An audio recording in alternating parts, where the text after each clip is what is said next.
Good morning, everyone joining us. Welcome to our Greenleaf Public Policy Lecture. We're going to take a few more moments to let people roll in, and then we'll get everything rolling. Thank you, guys.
Good morning.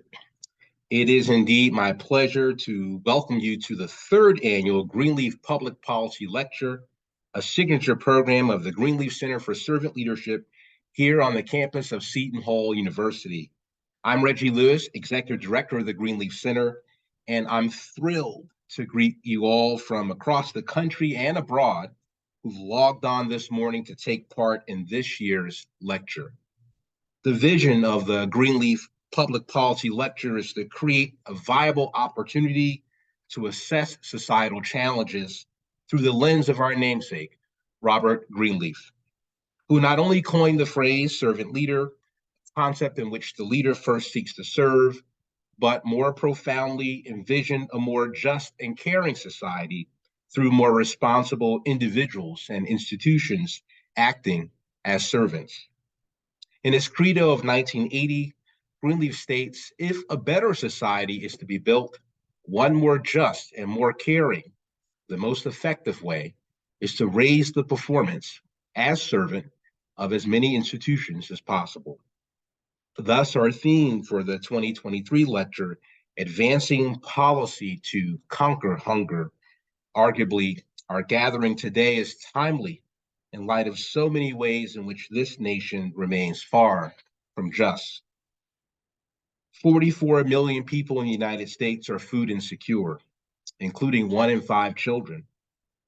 In New Jersey, over 812,000 people are facing hunger. Nearly 200,000 of them are children.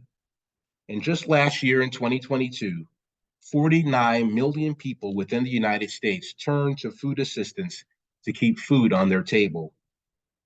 This is why the center is so fortunate to have the presence of both Steven Grimaldi and Adele LaTourette, two of the foremost leaders and advocates in the policy area concerning hunger and food insecurity. In a few minutes, we will, of course, formally introduce our distinguished lecturers. But before we proceed any further, I would be remiss in failing to acknowledge the kindness and generosity of our sponsors, The center recently honored 17 local and national servant leader exemplars at our annual Hall of Fame event. This year's Platinum Hall of Fame sponsors agreed to support both the Hall of Fame and the center's 2023 lecture, and for that, we are truly grateful.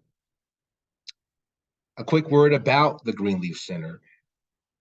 For nearly 60 years, the center has worked to promote the awareness, understanding, and practice of servant leadership. This year, we continue the tradition of convening thought leaders and issue experts from a range of sectors. This gathering enables the examination of policy alternatives that hold promise for addressing the needs of the least privileged and those on the margins of society. In 2021, we were fortunate to have Cecilia Munoz, former Chief Domestic Policy Advisor to President Barack Obama. And in 2022, we had Dr. Torian Easterling, former Chief Equity Officer for the City of New York. Other core programs at the center include our Coffee with Webinar series, our Greenleaf Research Scholars, our Next Generation Initiative, and we're very proud of the work we do with organizations seeking to inculcate the philosophy of servant leadership throughout their workplace culture. Now, the moment we've all been waiting for. It is my honor to introduce the first of our 2023 lecturers, Mr. Steven Grimaldi, Executive Director of the New York Common Pantry. Motivated and compelled to develop solutions to food insecurity, Steven studied political science and journalism as an undergraduate. He later earned a master's in social work at CUNY Hunter. Upon completion of his academic studies, Steven served in a variety of roles, providing crucial social services and housing supports for New York's vulnerable, including shelter director at Lenox Hill Neighborhood House, deputy executive director of Urban Pathways, and executive director of Yorkville Common Pantry, which he helped to rebrand as the New York Common Pantry in 2012. Steven firmly believes the work of New York Common Pantry should be impactful, goal-oriented, efficient, and promote dignity and health while maximizing self-sufficiency using holistic, comprehensive, and innovative approaches. He represents the pantry at the city, state, and national levels on issues impacting the people it serves, and is currently a member of the Roundtable Allies for Food Access, as well as the Innovative Capacity Coordination Group through the Mayor's Office of Food Policy. Before we hear from our friend Steven, we invite you now to take in a brief clip about the wonderful work of the Common Pantry.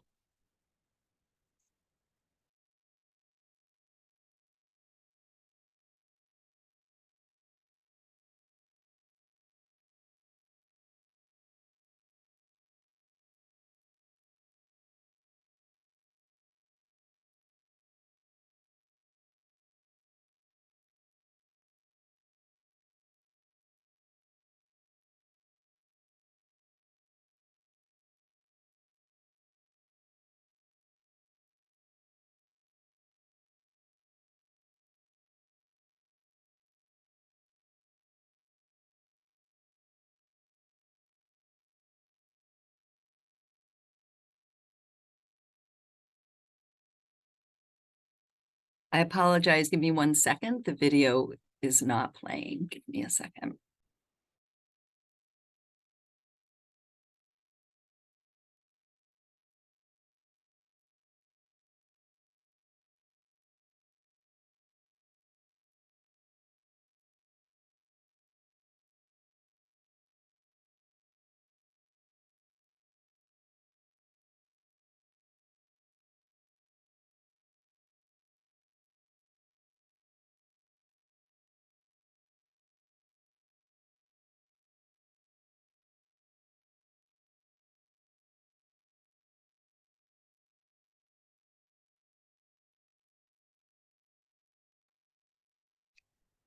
So just some sound issues, Ellen.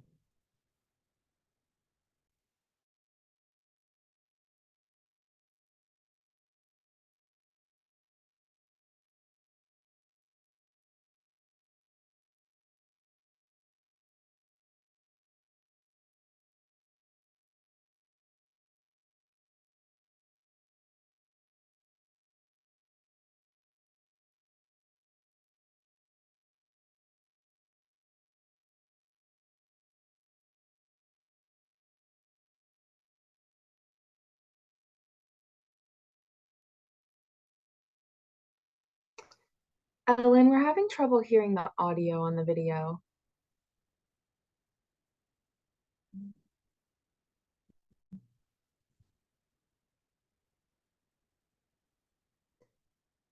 Also, we teach people I how to have the prepare volume that food. fully up We on my have, end. food recipes.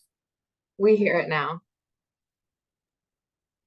Ellen, why don't you start from the beginning with the sound again? Our Nourish program, our Live Healthy program, our Mobiles program, and our Food Rescue program. Because food insecurity is such an issue, especially with our seniors, we can provide multiple services for them. They may be eligible for pantry, but they're also eligible for our Nourish program, our CSFP program. And that way they can get multiple meals. Seniors can also go to our Health 365 program and get resources like the SNAP benefit, for example. Our Live Healthy program provides nutrition education and nutritional workshops directly from the hub. While we serve the homeless population, we're not just serving food through our Project Dignity program. We provide showers, haircuts, laundry, state IDs. They can use the organizations as a mailing address so they can get benefits, so they can get a job. We're able to help you apply for housing. So these are really essential social services, and they combine with our food program. So people can get a hot lunch, can get a brown bag 365 days out of the year. The homeless population can get a meal, but we also provide these other wraparound social services so people can get what they need. I have been volunteering and involved with the pantry for over 12 years. Volunteers are essential to the New York Common Pantry. Without volunteers, we can't do what we do. For every 1,700 hours performed by volunteers, it's the equivalent of one full-time position. I started volunteering with a group of my friends. We would just all walk up to 109th Street together, spend the 4 hours lifting 50-pound bags of carrots together, and we leave feeling exhausted and fulfilled. The New York Common Pantry is absolutely essential to provide services across our city. Without the New York Common Pantry, there would be 10 to 15 million fewer meals every year out in the communities. That's why donors are so important, because they directly impact people's lives in New York City. When children go to school food insecure, they can't learn. When parents go to work food insecure, they can't thrive. They can't be productive. Everyone deserves access to good, nutritious produce. Everyone deserves a good hot meal to be served with respect and dignity. I want our donors to understand how important our service is, and that we will continue to be there for our neighbors in need. It brings you closer to what New York is really all about. We're here and we help so many people every single day.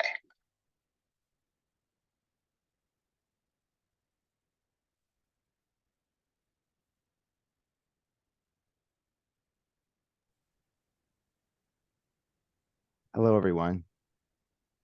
I hope you can hear me, and I'm sorry. I apologize for the technical difficulties there at the start of the video. Again, I'm Steven Grimaldi, and I want to thank Reggie for the very warm welcome and introduction, and the team at the Greenleaf Center for Servant Leadership for hosting this important session. The Greenleaf Center's servant leadership asks us, when serving others, do those being served grow as persons? Do they become healthier, wiser, freer, more autonomous while being served? And at the New York Common Pantry, we answer a resounding yes. We focus on the well-being and the respect and dignity of everyone we serve. We live by our mission to reduce hunger and promote dignity, respect, and well-being for those that come to our programs. We live by our mission every single day. Now, today's session is called Advancing Policy to Conquer Hunger. And I'd like to start quickly just by defining some issues. I get these asked of me very often. They use terms interchangeably often, and I think there are some differences. And for policy purposes and purposes of today's discussion, they reference different things. So first, if we could put the slide up of food insecurity, it's defined as a lack of consistent access to enough food for every person in a household to live an active, healthy life. Are you not seeing the slides? I do not see the slide.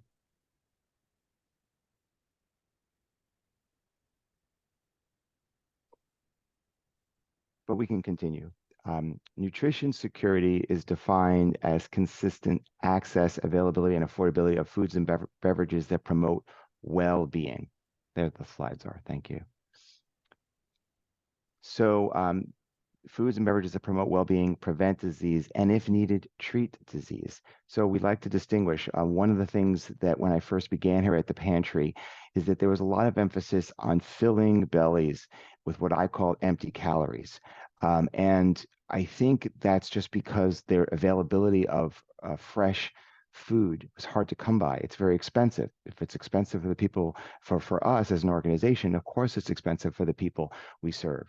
So we initiated a fresh food program, calling it the Fresh Food Initiative, and 40% of our the food that we serve now is fresh fruits and vegetables. So nutrition security is a big issue for people we serve because there are so many food-related chronic diseases on the people that we serve. Of course, hunger is the feeling that someone has when they don't have food, and of course that may result from food insecurity, but it's more of a sort of medical term. Now, according to the USDA, more than 34 million people, including 9 million children in the United States, are food insecure. The crisis of food insecurity is not seen in just major cities. It's on the coast, in the heartland, it's in rural environments, of course, rural communities, as well as urban communities. And in New York State, where we're located, 1 in 10 households are food insecure. In New York City, 1 in 5. So nutrition insecurity, food insecurity, big issues that we fight and address every day. And we have powerful tools in fighting food insecurity. And this is a policy discussion. I want to spend some time talking about a very, very powerful tool.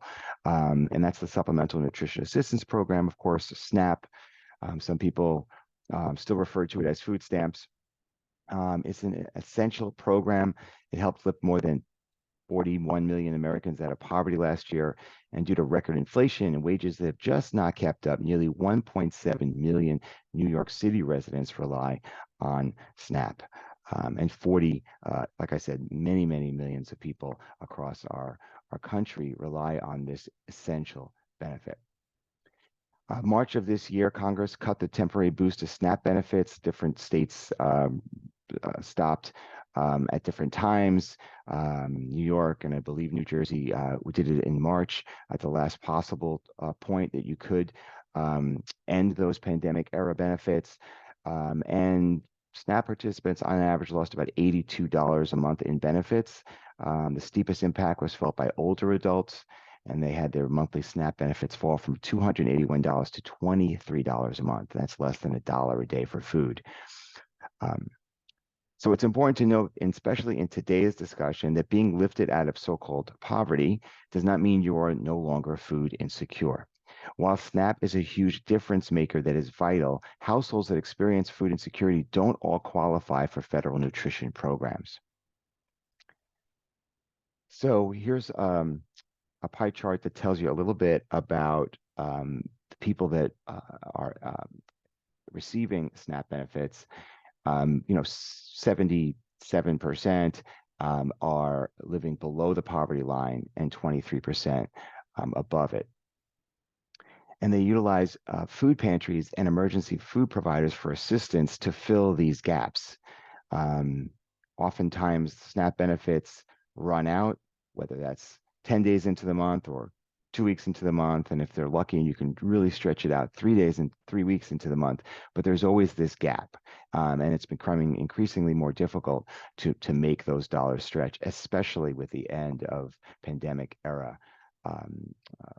enhancements. And in order to understand why we exist at food pantries and soup kitchens, we have to examine something called the official poverty measure. This has guided policy for many years.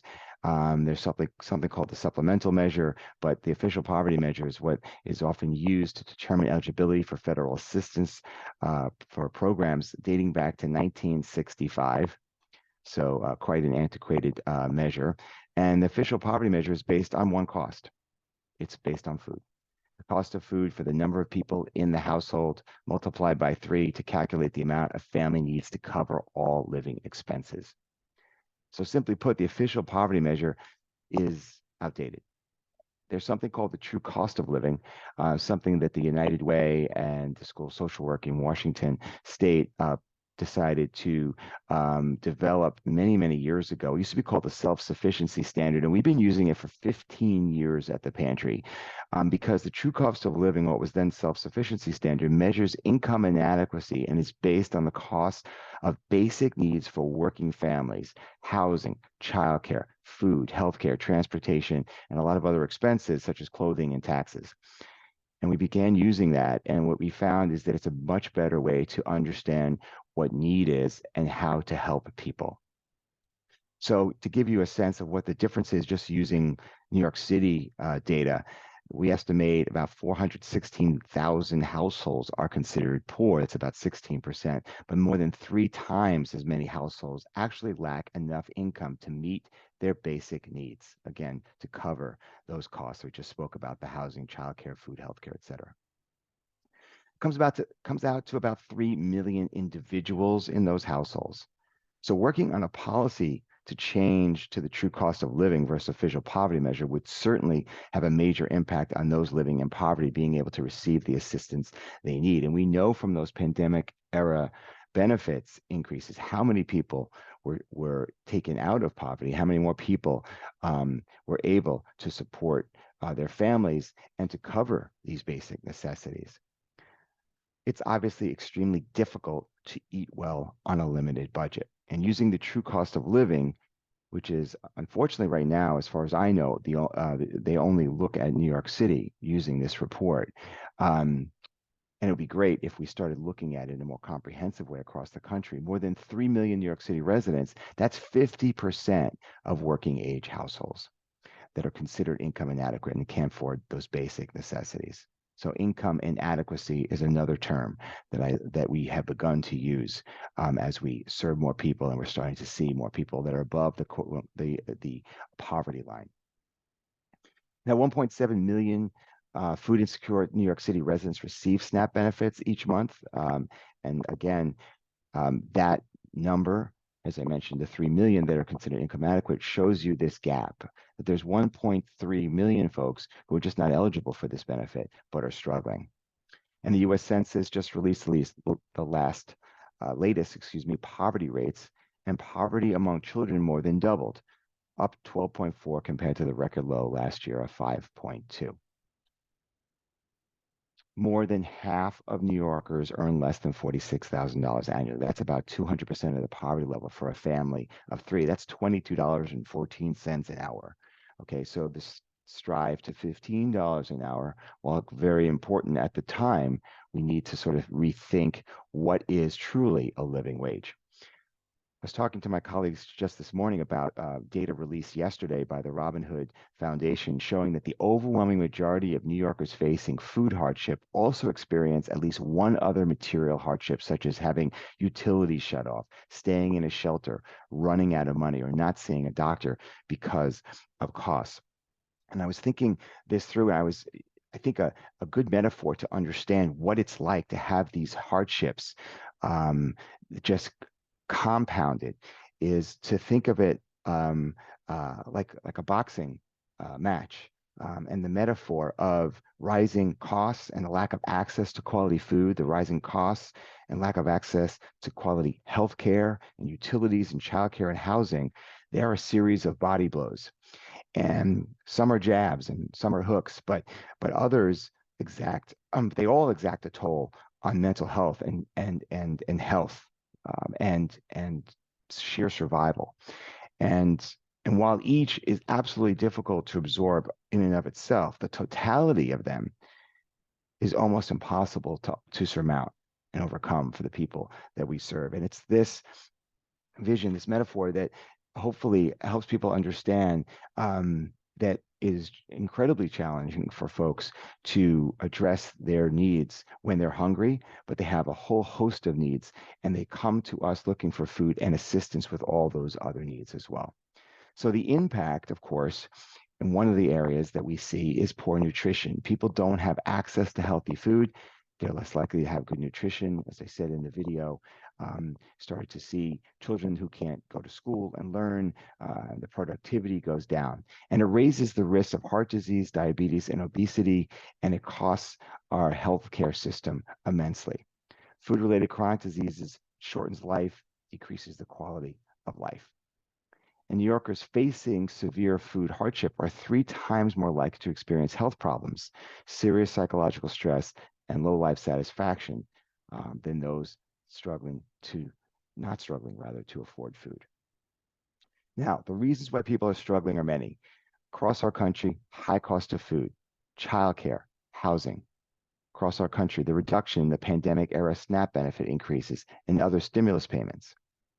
Changes in the federal tax policies, the expiration of the temporary expanded child tax credit, the earned income tax credit enhancements expiring.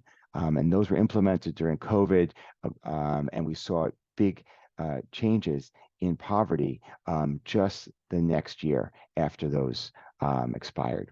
And of course, insufficient wages, as I just mentioned, that have just not kept up with record inflation that was very, very high in the last 18 months in particular. So at the New York Common Pantry, you saw a little bit of the video. Last year, we served 10.2 million meals for low-income and homeless people.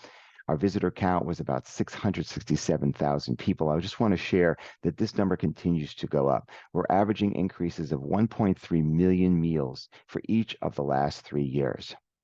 So it wasn't just increases during the pandemic. It is as a result of those things that I talked about expiring, the credits and the SNAP benefits, and inflation and the stagnation of wages that have really caused more and more people to come to our doors.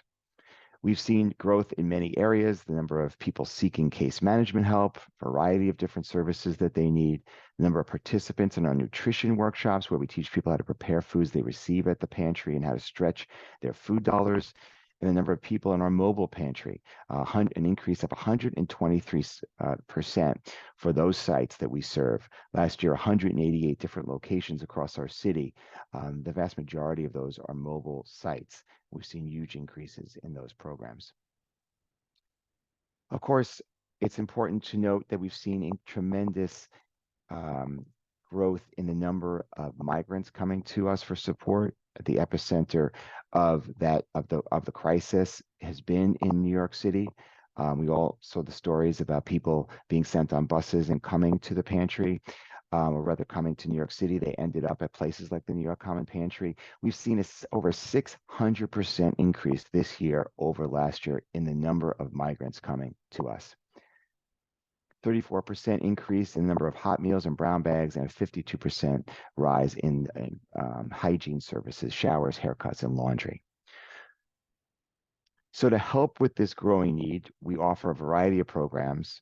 Saw some of that on the video. Choice Pantry program, allowing families to come for fresh groceries. We purchased that food. We rescue that food from markets, from supermarkets, from large food markets, from cafeterias, corporate cafeterias, etc., restaurants. We have a hot meals and brown bag lunch program for the homeless. A mobile pantry program, as I mentioned, which serves many, many people across the city by going to those communities where they live. We assist in more than 1,700 seniors every month. We assist more in our pantry program as well. But if you're 60 plus, you get a pantry commodities package through our partnership with the USDA. And Live Healthy is our nutrition education program, as I mentioned. We also have a farm share run out of that program, enabling families to purchase fresh produce, eggs, and grains at an affordable price. So that's the only program where people pay a very, very small amount of money, and they receive about 10 times the quantity that they're purchasing in fresh produce purchased directly from farmers. And of course, our Help 365 program. We help people with SNAP and Medicaid, SSI, rental arrears, a variety of public benefits. Last year, we brought in over $7.1 million in resources for the people that we serve. So we talk about policy and we talk about impacts, whether that's at the federal level, with the SNAP benefit or these other benefits that I mentioned, whether it's the CSFP program that we call Nourish for our seniors, getting those commodities, all this ties in to policy, whether it's the TFAP program, the Emergency Food Assistance Program, where pantries like us receive those money for that supports. Is it enough? No. But does it help us to diversify where we get our resources from? Absolutely. We have to constantly be raising money from a variety of different sources. And that helps with our food programs and our social services. And finally, when we talk about the homeless, and we have a large homeless population in New York City, we help with a variety of different hygiene services. So this is how we serve the community and how we determine eligibility for our programs. So I will end there because I know we have another presentation, and then we'll have questions at the end. So thank you for your time. I appreciate it. Thank you so much, Steven, for making the compelling case for conquering hunger, but also broadening our understanding today about the relationship of food insecurity and adequate income. Thank you so much for all that you do at the New York Common Pantry. Thank you so much. And we know that you will be joining our second lecture for the Q&A portion. We invite all of our guests today to begin to submit your questions into the chat and Q&A feed, so you'll have opportunities to ask Steven about his analysis, but also the work of the Common Pantry. It is now my privilege and honor to introduce our second lecturer, Adele LaTourette, Senior Director of Policy and Advocacy at the Community Food Bank of New Jersey, the state's largest anti-hunger, anti-poverty organization.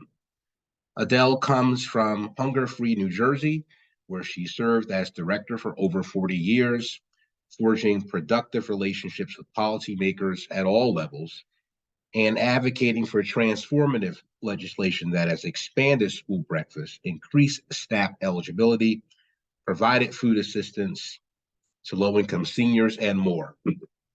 Named in Senator Loretta Weinberg's Powerful Women of New Jersey every year since 2018, Adele was also the recipient of the DC-based Food Research and Action Center's prestigious Wellstone Wheeler Award in 2007. Let's welcome Adele LaTourette.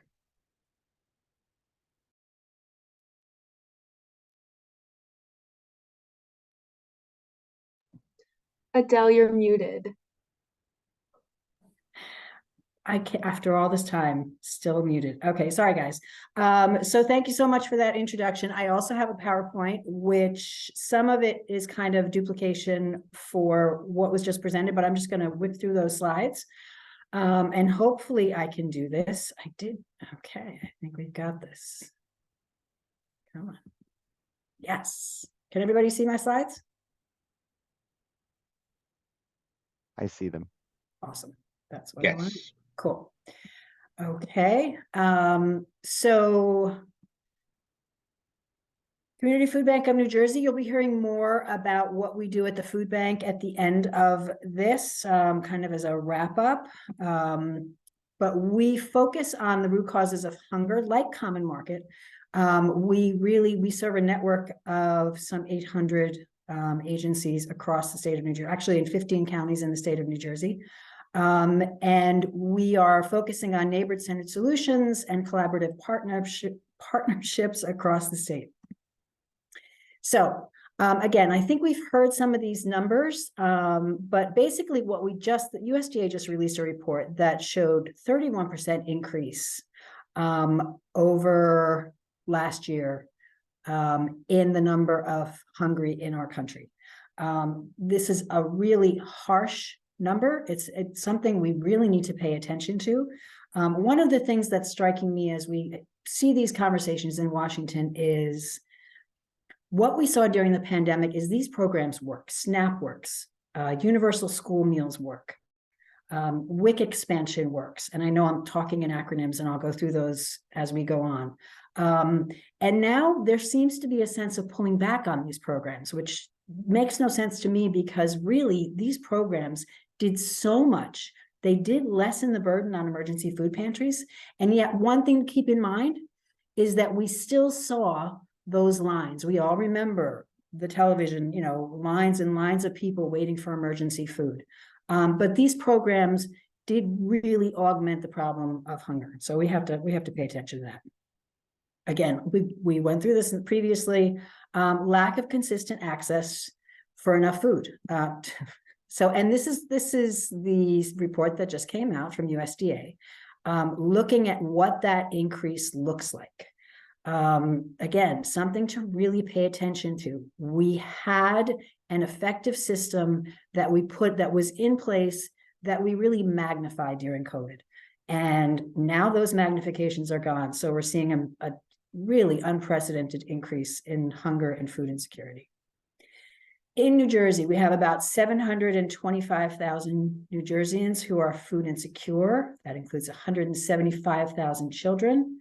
In South Jersey, where we have a branch in Egg Harbor Township outside of Atlantic City. We have 55,000 residents who are food insecure and 16,000 children who are food insecure. So I just want to go through one of the things that was discussed previously also was kind of, what SNAP looks like, what it can do, but also people who are on SNAP and on these programs. And SNAP, just so you know, used to be called food stamps. So I think a lot of people still refer to it as that. And just so that's the program I'm referring to when I say SNAP. When you look at the numbers, so an average family of four spends about $251 for a week's worth of groceries. And I don't know, that might be an underestimate. Whereas the average SNAP benefit for a family of four is $171 per week. So again, look at that differential and look at people who are on these programs still need supplemental food from places like emergency food pantries. It's just a given, which I think is a really great place to start in terms of policy discussions moving forward. When you look at the numbers, 53.3% of households who are on SNAP are defined as food secure, which leaves that whole other grouping who are not food secure. Kids on school meals, only 58% of them are defined as food secure. People on WIC, which is the Women, Infants, and Children Feeding Program, only 65% are defined as food insecure. Our SNAP benefit in New Jersey is $1.20 per person per day. Look at those numbers, think about those numbers and how they would work in your life or if they would work in your life. So what happens when you're hungry? Obviously, I think we all have a good sense of that, just from our own personal experience in very limited timeframes. I think, again, one of the really important things to know here or to pay attention to here when we talk about universal school meals is when kids don't eat, they can't learn. When families in general don't eat, don't have consistent access to healthy food, they struggle. They struggle in their daily lives just in terms of carrying out whatever work they might have, social responsibilities. We have children's development that's stunted. Health in general is just, and again, you have to focus on healthy food, which is expensive. It's more expensive. It's the way it is. And also the well-being of a community. When you have people who are struggling to feed themselves and their families, the community itself is not going to be as healthy as it needs to be. Why in New Jersey? We all know, we look around, we're a very wealthy state, and according to census data, the highest median income of any state in the country. So how can there be hunger in our state? Again, look at the eligibility rates for programs like SNAP. 185% of poverty level, the definition of poverty is incredibly outdated. So for a family of two, $36,482. For a family of four, $55,500. Again, think of those numbers in light of you and your family and what exactly that would mean if you had to live on that number. And that, at those numbers, you might be eligible for things like SNAP. I say might be because there's a lot of different qualification criteria, but just give that some thought and think about what that would mean to you. Again, one of the things talked about, so we do have an ALICE number, which is asset limited, income constrained, and employed, also from the United Way. About 927,791 families in New Jersey are Alice families. So 1.3 million New Jersey households can't afford the basics. That's looking at the average rent, almost $3,000 a month, almost $400 more than in every other part of the country. Our rate of inflation is higher than in a lot of areas, and our cost of childcare is $17.39 per hour. So families are really having to choose, does it make sense? Should there be one parent that stays home, or are we making enough money to actually afford childcare?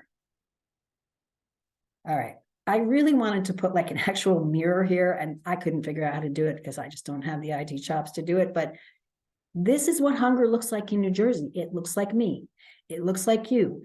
It looks like anybody you're sitting next to, anybody in your classroom. This is what it looks like.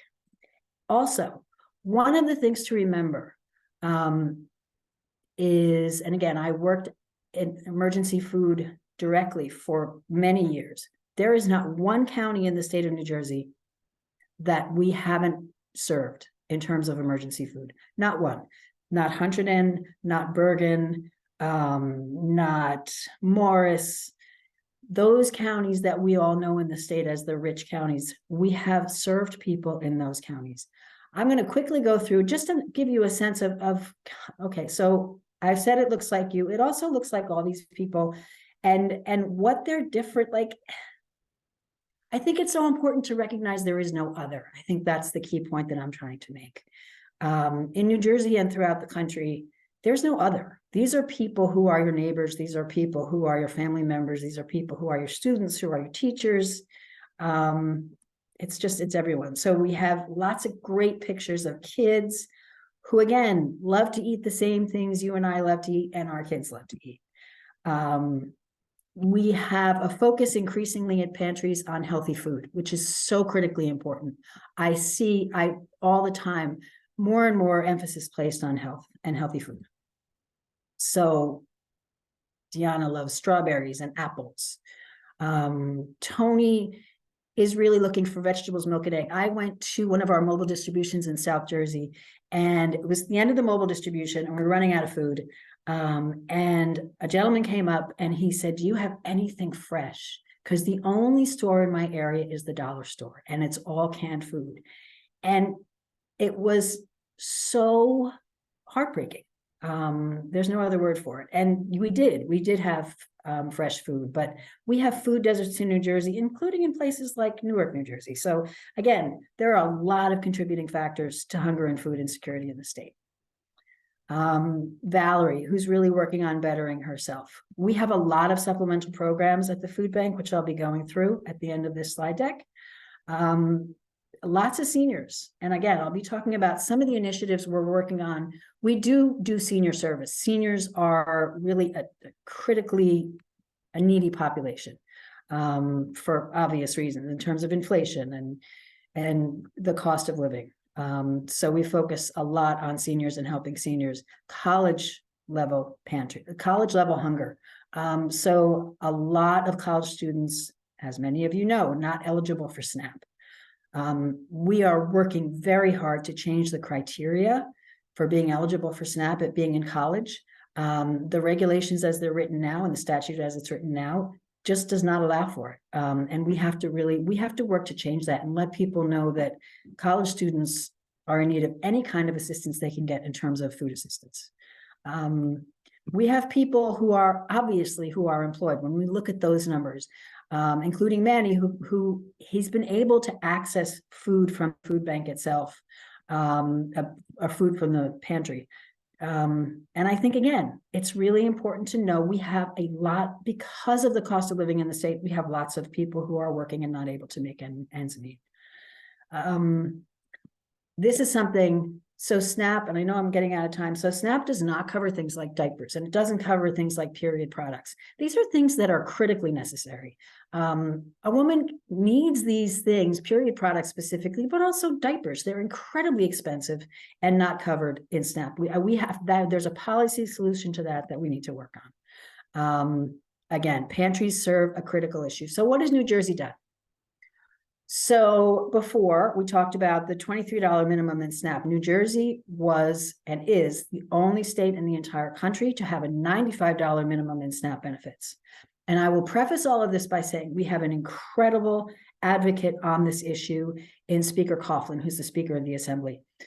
We have worked hand in hand with him, and really most of the things I'm going to talk about have come out of his office. So just, if you want to give him a shout out and tell him how great he is, go for it. We have eliminated the reduced price category for school meals so that anybody who was in that category gets pushed into free meals. We have mandated that schools serve summer meals to kids. And then what do we want to do? So I'm always looking at the next step.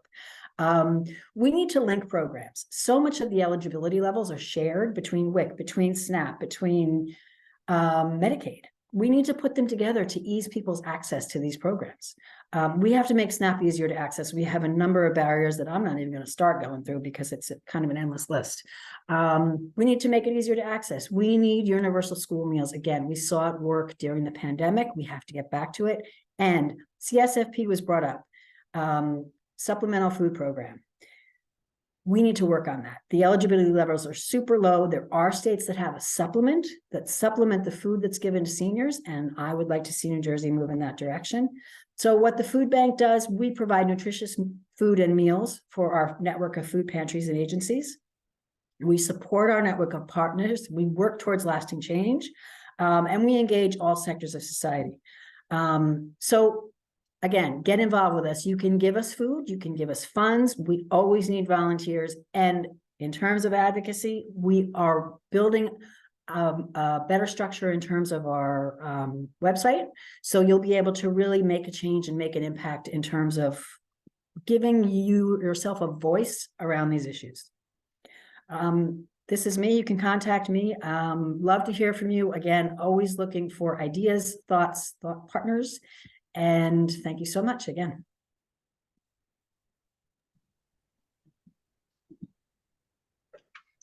All right. Thank you so much, Steven and Adele, for coming to our lecture today. And thank you for all the work that you do for your organizations.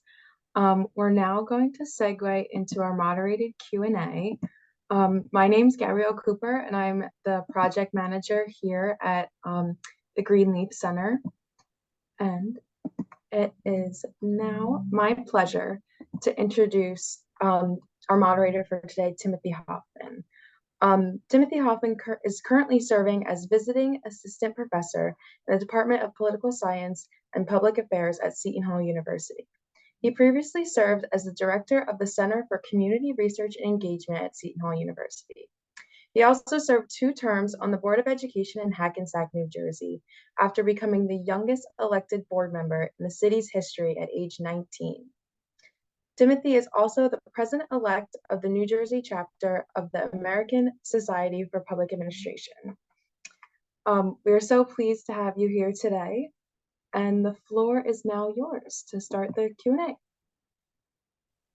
morning, everybody. Thank you, Gabrielle, for that introduction, and thank you, Reggie, for the invitation to be part of this crucial conversation. I also want to say thank you to Steven and Adele for your insight this morning and for the important work that you are both doing. As we turn things over to the Q&A portion, I encourage anybody who's got questions to put those into the question and answer chat. But before we get to any questions from the audience, there's a couple questions I'd like to ask both of you to kind of reflect on some of the work that you've been doing. So our first question just talks about the current conditions in Washington.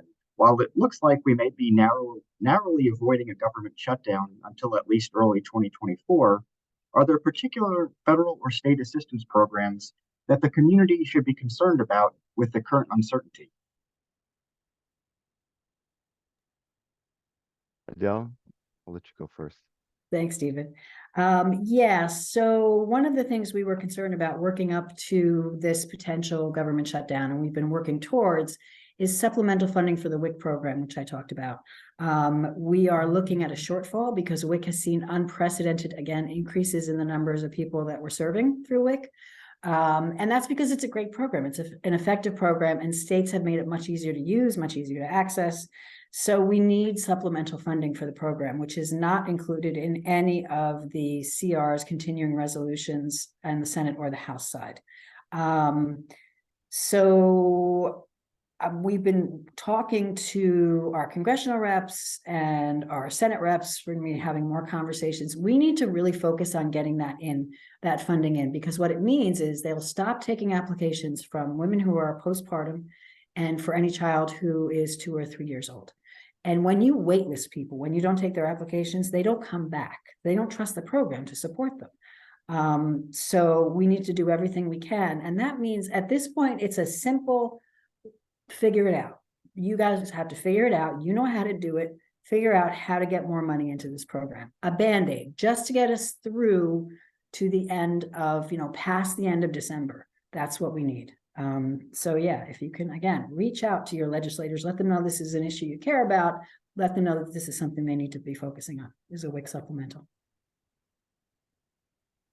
Yeah, and I would just add too that the last time we had a government shutdown and we were in the midst of this, we made it clear through our networks and our website and social media pages that any federal employee that found themselves, furloughed,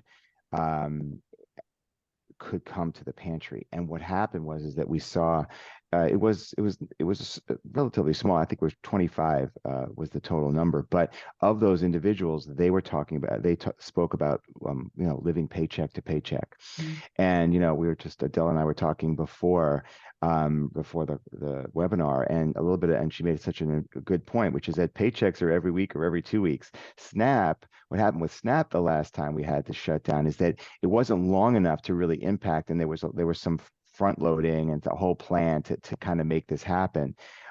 SNAP will be impacted, obviously, if the longer it goes, but you do have people hurting and who just don't make enough money to look beyond that paycheck. So that was eye-opening for us to see that and to hear those stories. So that's something that concerns us. And again, you just mentioned, Dr. Hoffman, that it's till January. January is not that far away. So I know it gives us a little bit of time. We could be in the same situation. This happened last time as well. So that's that. And then, of course, what are we concerned about? We're concerned about all the programs, and we still don't have a farm bill. Let's not forget, nutrition, 80% of that farm bill impacts is nutrition based, and a large part of that is SNAP. And without that reauthorization, with no government, we might have a dysfunctional government, but we don't have any government at all. We're definitely not going to get a farm bill passed, and that impacts not only SNAP but the CSFP program, which is the Commodity Supplemental Food Program. Again, that's the program that we operate, a contract with the USDA. We call it Nourish, but these are seniors who are the lowest income seniors in our country to meet income eligibility requirements. Without those resources, those seniors will suffer. Fixed incomes, these are the lowest income people we serve. So that is a big concern for us. TFAP, the Emergency Food Assistance Program, another huge support for food pantries and soup kitchens. Food banks distribute a lot of that food. Everyone will be impacted there. So those are just some. Adele mentioned WIC, and so these are some of the concerns that we have with any government shutdown. Just to quickly piggyback on the farm bill thing. So what the CR says is basically it's punting the farm bill to September of next year. So what we need to do as advocates is use that time to educate our lawmakers about the importance of SNAP and CSFP and boosting those programs and making sure we need to preserve and protect. That's where we are at this point. We need to preserve and protect everything that we have gotten in terms of the positive aspects of SNAP and TFAP. We need to make sure that we see what we need to see in that bill. And this gives us a long runway to do it. So, I think we need to see it as an opportunity to get a better bill than what they've been looking at. Thank you both for the insight on the trickle-down effects of what happens if, with all the battles that happen in Washington, D.C., we sometimes get lost in the headlines, but the actual tangible effects are really important to understand. Also, thinking about major policy down at the federal level, what is the significance of the child tax credit in the fight against hunger, and where do things stand with the credit right now? You want to start, Steven? You want me to go? You can go. Okay. So again, what we saw, I was reading the Brookings Institute report on the child tax credit. So what they saw was that in 21, they saw an unprecedented decrease in child poverty as a result of the child care tax credit. It's in conversations at the federal level. Again, I think we have an uphill battle, which makes me crazy because we saw how effective all of the COVID era issues and promotions and increases in SNAP and other things worked. But we don't have it anymore. So hopefully the conversations will go in the positive direction. In terms of kids 0 to 5, they were getting $3,600 per child. But what I think one of the most important things that the report showed was that one of the reasons it was such an effective boost was because it was monthly and it was something that families could rely on, which kind of goes back to what I said about WIC. Families need consistency, something that they can really be sure of will be there for them. And that program offered that to them. And that was part of the reason why it was so effective. Absolutely. I couldn't agree more. There's this whole notion that government doesn't work. Let's just remember that government has unbelievable access to resources and can make huge change. And when you have a perfect example, like Adele said, is 21 to 22, the supplemental poverty rate went up 4.6% in 22, which just supports what Adele was saying. As compared to 21. What is the difference? We had expansions in the child tax credit. We had expansions in the earned income tax credit, which is one of my absolute favorite policy. It's something that traditionally has bilateral support, bipartisan support. So I do think, and we've kind of, unfortunately, that's less the case in the last few years because of the divisions that we have, but we do have an opportunity to make significant change and to drive down the numbers. Nearly 62 million children qualified for the child care tax credit, and more than $93.6 million in payments were sent as part of the expanded child tax credit in 2021. That made a difference, and the number went down, and the data is clear. It's right there in front of us. So we can claim that it doesn't work. I know there are folks who are detractors for a variety of reasons. What I do think is interesting about the Farm Bill, which is both a challenge and hope, which is that there's a little bit of something for everyone in the Farm Bill, and there's these competing interests. You got some of the rural states, and they want something, and the urban states want something, and the mainland, the coasts have something, the heartland has something. There's a lot of that between agriculture and nutrition, and that's not the only things in the bill, but there's so many, everyone wants something from it. So it's got the potential to have this compromise and negotiation. We're so divided now. It's different, but as Adele said, we have to fight for every single dollar. We have to make sure that we, at the very least, we sustained. And the last thing to say about the earned income tax credit and the child tax credit is that in 2019, so let's go before the pandemic, 10.6 million children were lifted out of poverty before the pandemic. So this is just looking at, that the last the 2019 from the Center on Budget and Policy Priorities, and another 17.5 experienced less severe poverty. So it makes such a huge difference for people to have these benefits. So there's SNAP, there's the tax credit system, and of course, where that doesn't work, that's where emergency food steps in, as I said before, and that's where we should be.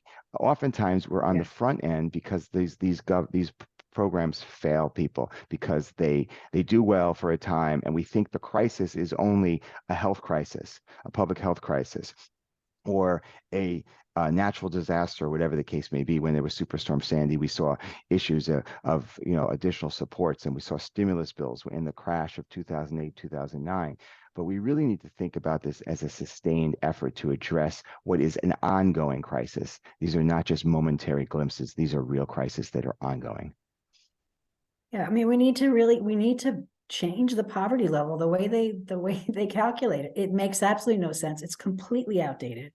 Again, $55,000 for a family of 4, and it's not when you go through SNAP and the calculations, things like the cost of housing, they don't even have it state by state. So New Jersey has one of the highest housing costs in the country. These are areas, again, policy, really nitty gritty focused areas that we can really have an impact on if we get things like that calculation changed. And it sounds wonky, but it really makes a big difference to people who are on the program.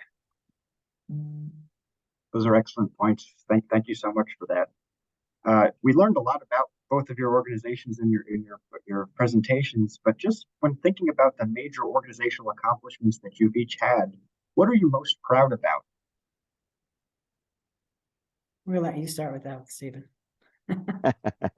Oh gosh, how much time you have?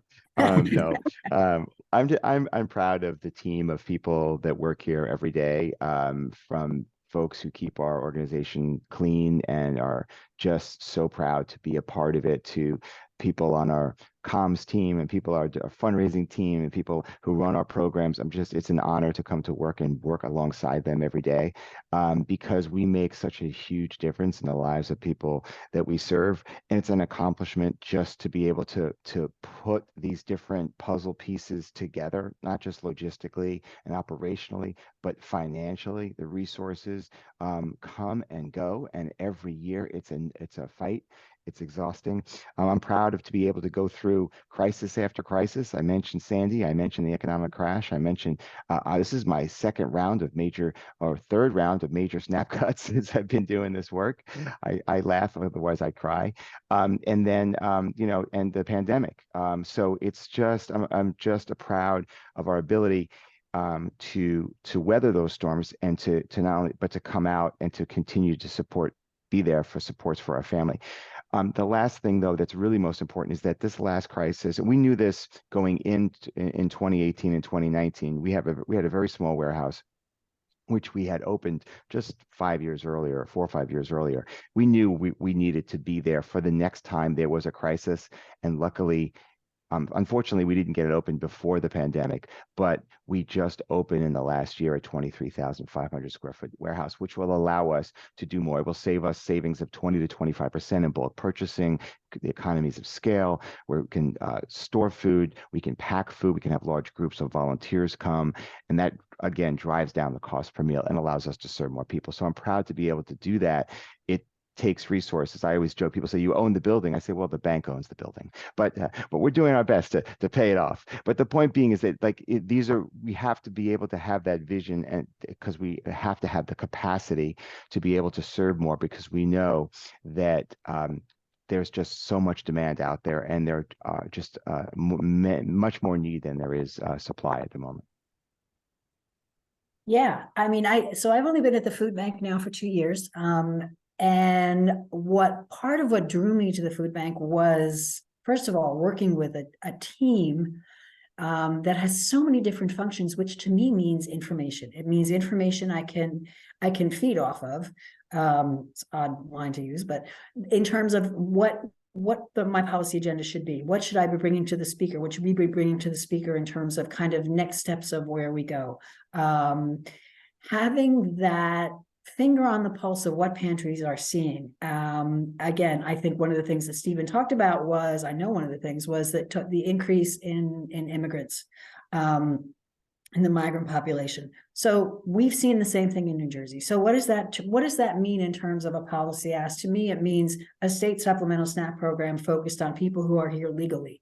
Which is really what the huge increase that we're seeing. So working at the food bank, all of that is there. It's rich with people who have incredible experiences in the field. It's rich with information. It's rich with people who are committed to the work that they do every day and have been doing for years. It's an energizing place to work that really feeds. If you have a passion for justice and a passion for this work, it feeds you. And it's a wonderful place to be. That's great. There's a lot of great things to be proud of in both organizations. So thank you both for sharing that. We've got a question that I think is more geared towards Steven with New York specific questions here, but are you anticipating some benefit or impact from the pending Medicaid 1115 waiver in New York across some of the food insecurity and income insecurity policy issues? Is there going to be more access, better care management? What are your thoughts? So the short answer is not sure yet. We don't know.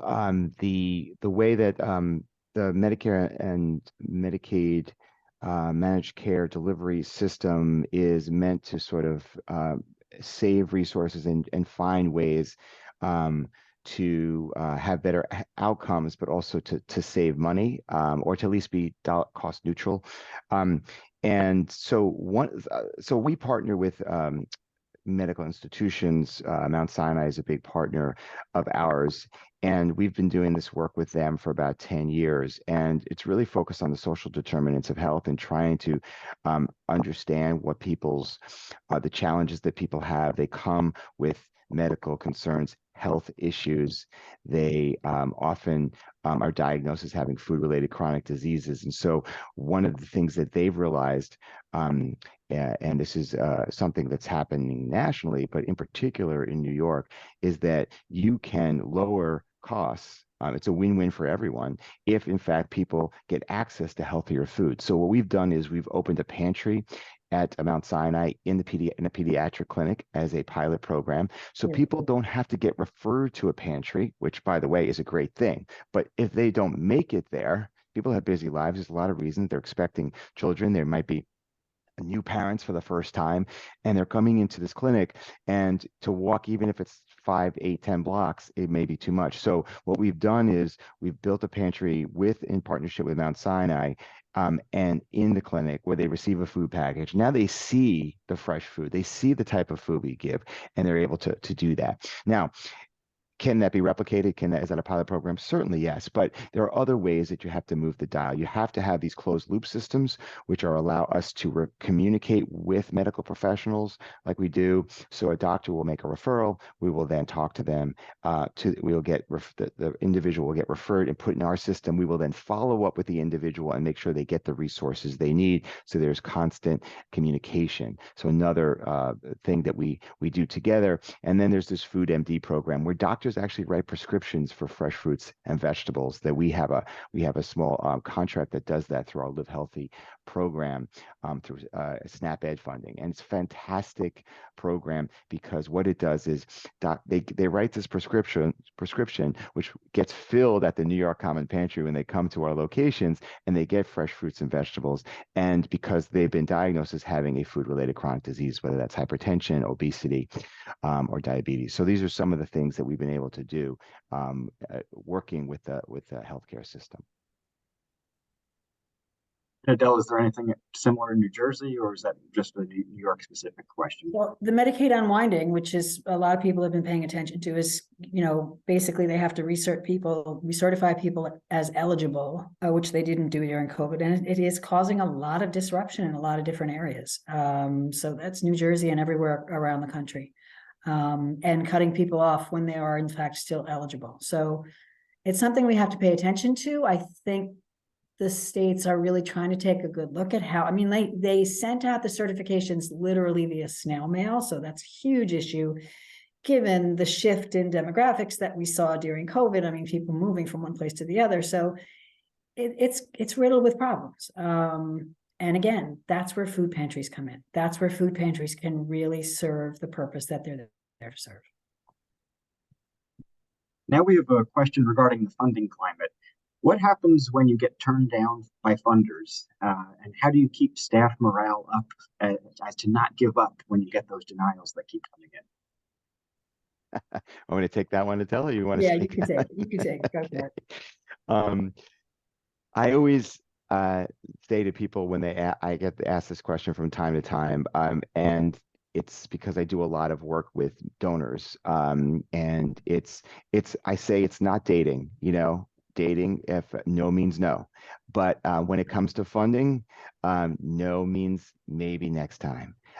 So you have to think about it. Now, there's different types of funders, of course. There's an arm that will apply for government contracts, which is a very different thing, a distinct thing from even a foundation application, depending on the foundation. There are small family foundations, but there's work with individuals. And so each one requires a different level of resiliency, I would say.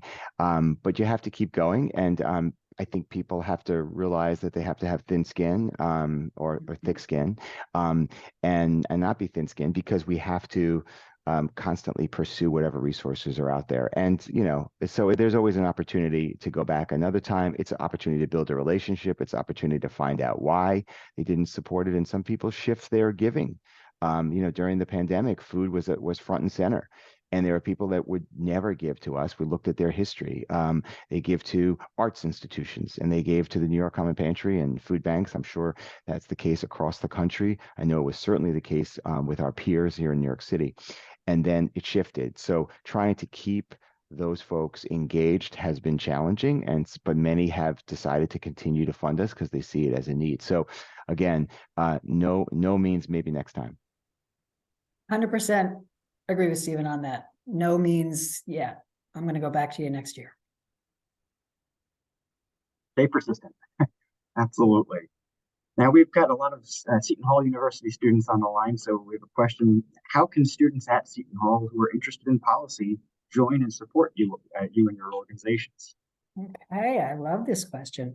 So Community Food Bank of New Jersey will be launching our new website on the 1st of the year. We will have an advocacy microsite where you can see what the current issues of the day are, and how you can get involved. And again, my contact info is out there, and you can reach out to me.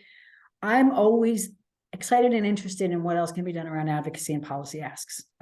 So yeah, reach out, and we network, we all work together in the state in terms of anti-hunger advocacy. It's a small group. So, and I think we're going to be doing more of that. So yeah, reach out and look at the website, because we will be making sure that it's up to date in terms of what you can do, just in terms of writing to your representatives. In our website at NY Common Pantry, NewYorkCommonPantry.org, you can go and find out ways to help. There's a drop down there. We always encourage volunteers. We encourage individuals. We encourage groups, large groups, certainly student groups, clubs, by all means. And you can sign up right online through the volunteer portal. And that's one way. Obviously, there are food drives or other ways to get involved. There's also off-site volunteering opportunities. People can do those things, a food drive being one of them. But we have individuals in schools, mostly New York City based, but they'll make sandwiches for our homeless population, our Project Dignity program, our Hot Meals program.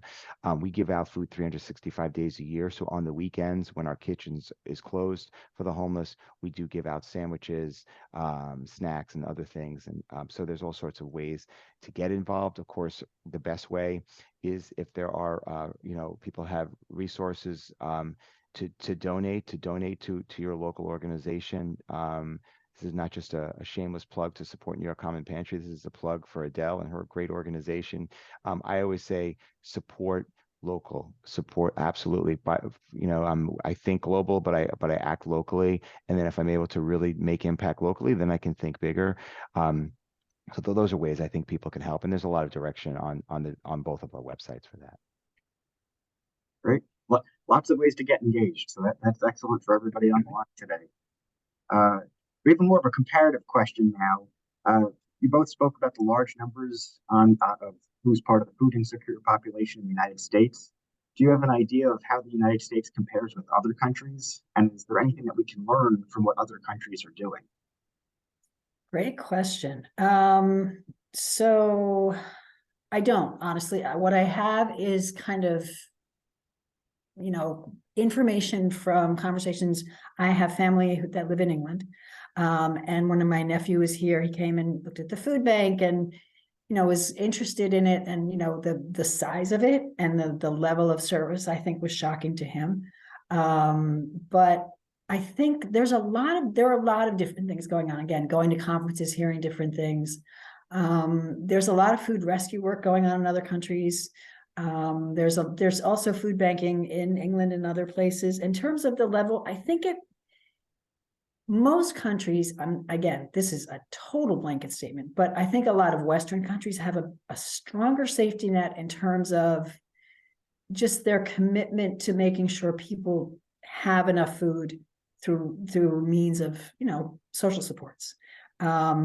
And our country struggles with that. I mean, we do. It's a fact. And these days, with the division in the country, I think we're seeing that more. So I think they're more accepting of a really strong social service safety net, which would mean to me less hunger. Yeah, it's interesting. I had a conversation with a gentleman who is also from England just last week, and we were talking, and he brought up independently how he thinks it's time for a guaranteed income, a guaranteed. I know that we had a presidential candidate talk about that, which was great that it got the national audience. And he said he just doesn't understand why we haven't gone there. And again, I just think, other countries have stronger safety nets, as Adele said. Certainly Scandinavian countries have very strong safety nets. They have low levels of poverty. They have a much higher, they obviously have a higher taxation rate. So there are costs for that, but there are many more social programs across the board, especially for people who get paternity leave, maternity leave, and food that goes along with that. So I just feel as though there are just many examples. It doesn't just have to be in Europe, but those are the ones that come to mind in Scandinavian countries that have better support networks and a better social safety net. And we constantly piece this together. I think we have this ethic that everyone can pull themselves up by their bootstraps, and what we call individuating, not a common word, perhaps individualizing is the more common word, social issues by making them personal problems. And so, yes, there are absolutely things that people do that are not in their best interest. Okay. Did I need that second shot of scotch the other night? No, it was not in my best interest, but I enjoyed it, okay, but did it impact my life negatively? We all make those decisions. Okay. So maybe I didn't sleep as well. Those are the things that people constantly look at, and they sort of take it out of context as if those individuals are controlling social policy. Well, it's not my fault that the minimum wage is X. Yeah. It's not my fault that the cost of living is so high.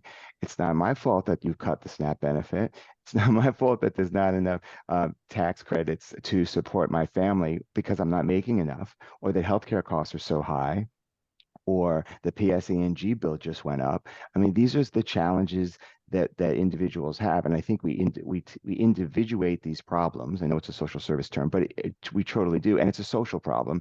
And instead of seeing it as something that we could solve together, we point to this person's what we deem as an inadequacy and inefficiency of character. And I think that's a really poor way of looking at it, instead of having a community. And I think these other countries think of that more holistically as a national problem that they want to resolve. And there's shame in having people have poverty, whereas we decide to put shame on the individual. It's a really good way to put it. And I think that's an excellent jumping off point for the last question that we have here. Just speaking to the individual nature of how we do things, does the work requirement for SNAP benefits increase food insecurity, especially in rural areas where there might be less opportunities for work? Absolutely. And it's something that, again, has been in discussion. Expanding it has been in discussion in Farm Bill. What we see is work requirements don't work. You're basically, so many of SNAP recipients have work, they work, but it's not consistent work. And when you start entering in work requirements and what they have to do to meet those work requirements, it means they can't even take advantage of the little amount of work that they have. So again, when you are looking at SNAP, it's not a work program. There are other programs for that. So I think we need to focus on the programs that are effective. We have a work training program at the FoodBank, which does warehouse training and also food service training. That's an effective program. When you push people into a program that just simply doesn't meet their needs and is put together by regulations by people who don't understand the problem, it's not going to work. And when you expand those, New Jersey has done everything we can to kind of make sure we don't fall into those problems. But when it's federally legislated, you can't do much about it. So Yeah, they absolutely add to the issue of hunger and food insecurity and security in general. Again, I think what we really, and I was thinking about this in terms of the question from about the other countries, there's less of a, oh, this legislative cycle, we're going to cut SNAP. In this legislative cycle, we're going to boost SNAP. So you have more consistency. It's more of a program that's consistent that people know will be there. And in this country, it's not that way. It's much more cyclical and depending on who's in power. And that's a real problem because people don't have that kind of security and protection in those programs. I agree. I think that SNAP is not the program to put work requirements on. I totally agree. I feel as though, we see people come here constantly asking not only for help, but can you give me a job? I wish I had more jobs to give. But people want to work, and I think that's just a misnomer that people don't want to work. People want to make a better living. They know. We just don't have the infrastructure right now, and we to be able to have everyone work. We have record low unemployment at the moment, and people are still coming. Why? Because people are working and they just can't make ends meet. So I'd love to get rid of the SNAP program. I always say, listen, I'd love for the New York Common Pantry to go out of business. This would be great. I could find another career. I would do something else. I'm committed to this work as long as we need it. But the reality is that we don't have a social safety net or a system of benefits, and we don't have sufficient wages to support to allow people to support themselves and to be that way. And until we do, that's the work that we're going to have to do. Work requirements are not the right thing for this program. There are work requirements for a variety of other programs, including public assistance, that have a lot of support from both sides of the aisle. Right or wrong, but that's this case. Absolutely. Thank you both for this conversation. And I also want to just thank the audience for the great questions that were coming in. We really appreciate that. It really helped spark a great conversation here. And I think at this time, I'm going to be turning things back over to Gabrielle. Yeah, so behalf on the Greenleaf Center, I want to thank everyone who participated today and everyone who was able to come in and join us for today's conversation. So as we enter this season of giving, we want to encourage you to consider the New York Common Pantry and the Community Food Bank of New Jersey among your charities this year. As we heard from Adele and Steven, there are so many people who need assistance. So any and all contributions matter. And we also want to encourage you to stay connected with Greenleaf. We have our social medias here where we post about all upcoming events. And one last thing, if you could please complete the brief survey that will be sent to you through Zoom. We would greatly appreciate your feedback. I'm going to throw our QR codes back up just in case you missed them. But again, thank you so much, Steven, Adele, and Timothy for being here today to educate us on this really important issue. Thank you. Thank you for Thanks so having us. much. Yeah, for having us. It was great. It's fun. Sure.